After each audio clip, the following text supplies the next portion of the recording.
Hey, Sid, great to see you. Welcome. We're excited to have this conversation. Yeah, me too. Thanks for having me, Dave. Of course, of course. By the time this posts, you will be running a public company, and that's an exciting inflection point in any CEO's journey. Congratulations. On behalf of all of GB, we're psyched about this milestone. And one of the things that we love most about you and about GitLab is your long-term thinking, and how this has only ever been just a blip on the radar for a much longer journey. So congratulations, and we're psyched about it.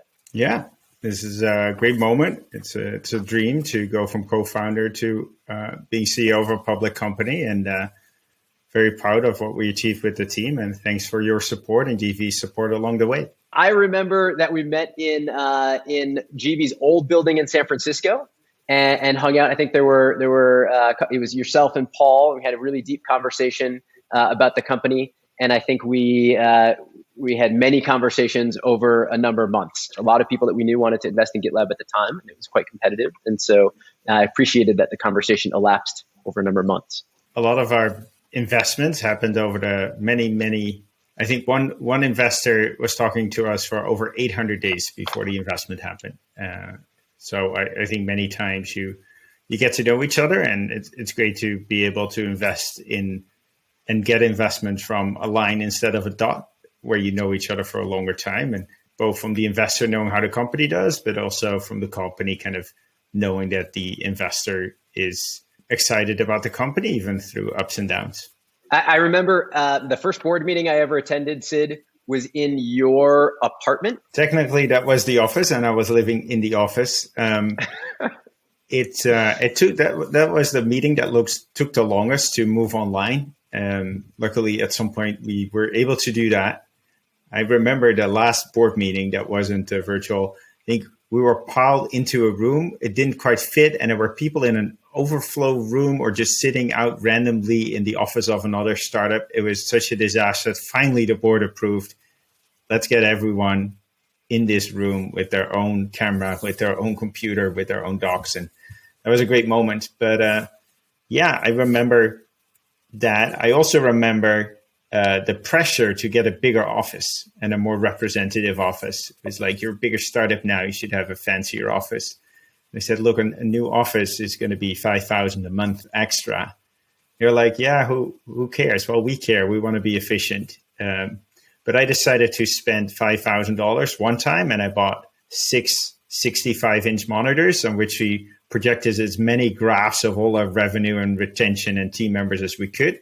And that kind of, it puzzled people enough that they forgot for a moment that that I lived there in that place, and it made it a bit more business-like. Totally. Yeah, I remember walking in. The heat coming off of all of those monitors too was impressive. But we always knew where the company was going and where the metrics were. It was fantastic. As we talk about board meetings, you should know that 4 of the companies that I've invested in use the sort of GitLab model for board meetings. Read from your handbook, and they emulate the way that you hold board meetings with Google Docs as the agenda, and the entire board participating in the conversation 4 or 5 days ahead of time, having a Amazing. conversation and going deeply. And so I wanted you to know that you guys, you're not just another company in GV's portfolio. You are a company that we think of when our companies ask, how should we do X? I wanted to ask you, do you ever think of your company as code? Because you're constantly iterating on this handbook. Everyone is looking to you as this open source company, and the way that you operate is essentially codified in the handbook. I fell in love with programming when I saw Ruby, the programming language. I love Ruby because it was so much of a higher order programming language. There's less kind of boilerplate than a language like Java. And I think of the English language as probably the highest level language that you can have. In the end, it's all about people. They make the processes, and the processes make the product.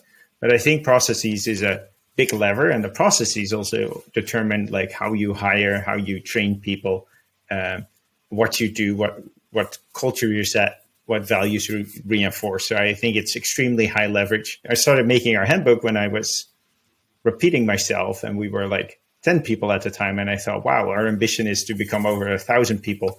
I don't want to have to repeat this 990 more times. So let's start writing it down. It serves as a great example of how transparent you are and how unique the culture is. I think because of your remote only nature, you've had to write more things down to stay coordinated. I often share with folks that the strategy of GitLab is written down on the internet. You can go and click on the tab that says, "What is our strategy?" and it's published. What made you as committed as you are to transparency, and how does that influence the culture of the company? First part of your question, like remote forces you to do the things you should be doing anyway earlier. I think it's really healthy for any company to write down what you do. And then we're sharing it with the rest of the world because we got a whole community around GitLab. And we wanted to grow that community with the company. Frequently, you see when you start a commercial company around an open source project, that wider community grows smaller because there's this big black box. And we wanted that box to be open so that people could see what we're doing, could give us feedback, and could steer us in the right way if we got a bit off course. Since then, it's also become a great recruiting tool. It allows people to see what we're about and to opt in or out before they join the company. I always think it's really funny when a company kind of recruits someone and then says, well, this is our strategy and you got to be committed to that. Well, if it's so important, let me vet it before I join, please, because it's a big step to join a company. At the bottom of our strategy page, it will say, strategy is a commodity, execution is an art, a quote by Peter Drucker. And I don't think that you lose much by signaling your strategy to the competitors. The hardest thing about a strategy is to make sure that the whole company follows it, and sharing it widely and in advance of someone joining helps with that. How do you think long term in a business like this at this stage? I think what it is about values is that there's no right or wrong set of values. What's really important is that your values are differentiated and that you reinforce them. With GitLab, our mission is everyone can contribute. So if we would stand up on a podium every year and give a presentation that blew your mind, that wouldn't work, because then we would deprive people of the opportunity to contribute to our product. Your values should fit your strategy and vice versa. What people may not know is that you are in addition to being someone who thinks deeply about the strategy of GitLab, you're also somebody who thinks deeply about open source companies just in general. And you're seen as someone who advises a lot of open source companies. You have informal conversations with CEOs all the time. They sort of look to you for, I have an open source tech. What do you think about this, Sid? And you have great conversations. You're very inspirational to them. We have the good fortune of being board members together in another company. And I noticed at the end of that engagement, that your first board meeting in that other company, a seed company that we work on together, your question to this very young CEO, very early on his journey as CEO, was, what feedback do you have for me? And I think it floored him. Like, I think everyone in the room was kind of like, wait, Sid is the big time open source CEO that everyone looks to for advice, and he's asking for feedback from everybody else. Is that something that you do typically in meetings? And how is feedback important to your growth? Feedback's super important to growth. There's not always time for that, but I thought in this meeting, there was little time, but it was, I think, one of the first board meetings I have where I had a formal board function. So I wanted to make sure that I did that. And I know a common problem for first-time board members, especially if they've been or are an active CEO, is to be too directive. So I wanted to double check how I came across. I thought you were fantastic. And it's funny because I came back to our partnership and I said, how do we get Sid more involved with more of our companies? Do you have any advice for early stage open source businesses, particularly not just around culture and strategy, the things that I think you're just phenomenally brilliant at, but maybe about things like fundraising, things like picking the right investor? What advice would you give early stage companies? if they're really early and it's not a company yet, reach out to Betty of Open Core Ventures because I'm interested in starting a company around it. If they are a company, I think one of the hardest things is how do you price? And I recommend they check out the buyer-based open core model that that we wrote a lot about.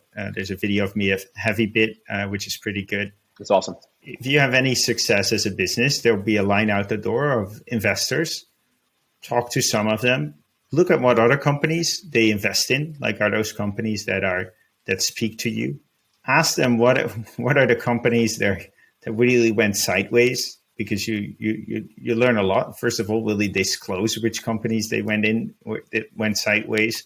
And those CEOs are great people to reach out to and get to know them over a longer time. Like, it's not great if you're like weeks away from a fundraising, and that's a bit late. So invest a bit of time. You don't have to talk to everyone all the time, but pick the most promising ones and then have them help you. And that can be recruiting.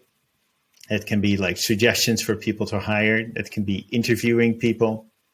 That can be strategy, helping with pricing, helping with positioning, helping with marketing. An early round investor is going to be on your board. You're basically seeing, are they a great board member? And great board members ask the right questions. They don't always give the answers, but they ask the right questions and share stories of what they've seen before. Can they do that? In a previous interview, we heard that you mentioned, as you were articulating who GV was to you, you said something like, we were the biggest nerds in venture. And I wanted to dig into that. How do you think about GV and why? Yeah, I think GV to a huge extent is you for me. And I think I've gotten to know you as, in my opinion, the most knowledgeable investor in understanding technology trends. If I talk, for example, about the data space, like, you know it better than anybody else. You don't just know all the startups, but you're able to articulate how their strategies are different, how their products are different on a technological level. And I think that's extremely rare. Many times people don't really understand that, investors, because it takes a ton of time. And I'm really impressed with that. And that allows you to invest from first principles. I think it allows you to see GitLab early, but I also think it allows you to see a lot of other things early. So if I was an entrepreneur and you came to walk, I would certainly drill in a bit, like how you think my startup was different than the others. And I think most of the time that entrepreneur is going to come away pretty impressed. As you know, I love to have founders that we're really excited about teaming with meet with you, and occasionally you also try to invest in those founders, which is always amusing. I think I can remember a certain founder that called me up after talking with you, and they're like, "Yeah, Sid thinks you're great, but Sid's really excited about our company too, and I think he wants to invest." And I was like, "Wait, that wasn't why I made the introduction, you know?" And so I think we share taste in technical companies, which is fantastic. It was I remember that side. It was a no-brainer. Didn't mean to steal your deal flow. You didn't. I'm excited to team on it with you. Yeah, no. I didn't get that allocation, I think, which is fine. And I since stopped angel investing. I got to keep my investments limited, and I rather invest in where otherwise the alternative is there wouldn't be a startup in the first place. So I'm specializing in that now. Thank you so much, Sid. We have a ton of love for GitLab. I think our cultural alignment couldn't be better. And we are, if we're honored to be called the nerdiest, folks in venture. And I think you're probably among the nerdiest founders that we know too, and all in a very positive way.